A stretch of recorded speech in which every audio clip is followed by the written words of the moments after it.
আমার মনে হয় লতারো মার্টিনেজকে এখন বার্সায় আনার কোনো দরকার নাই, কারণ খরচ হবে কিন্তু অনেক বেশি, 70-80 মিলিয়ন পর্যন্ত খরচ হবে। দেখেন, বার্সা 1:1 রেশিওতে ফেরত আসছে, তার মানে এটা না যে তারা 300 মিলিয়ন একটা ট্রান্সফারে খরচ করতে পারবে। তারা কিন্তু অলরেডি 180 মিলিয়নের উপরে খরচ করে ফেলছে রদ্রি, গর্ডন, আদেমি নিয়ে আর কি। এখন তাদের মেইন কনসার্নটা হলো একটা প্রপার নাম্বার 9, যেটা তারা নাম্বার 1 টার্গেট লতারো মার্টিনেজকে বানাইছে।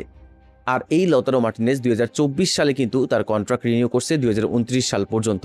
এখন এই প্লেয়ারটাকে ইন্টার মিলান কি আপনারা মনে হয় যে 30, 40, 50, 60 মিলিয়নে ছাড়বে? আমার মনে হয় না যে 70-80 মিলিয়নের নিচে লতারো মার্টিনেজকে বার্সা আনতে পারবে। যদি আনেও, তখন বার্সার পুরো ট্রান্সফার ভ্যালুয়েশনটা কত হয়ে যাবে? 250 মিলিয়ন ক্রস করে যাবে।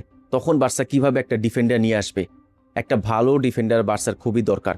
দেখেন, ডিফেন্স উইন্স ইউ টাইটেল, এই কথাটা কিন্তু নেগলেক্ট করা যাবে না। আর বার্সা যদি চ্যাম্পিয়ন্স লিগ জিততে চায়, তাহলে বার্সাকে অবশ্যই ডিফেন্সের ডেপথ বাড়াইতে হবে।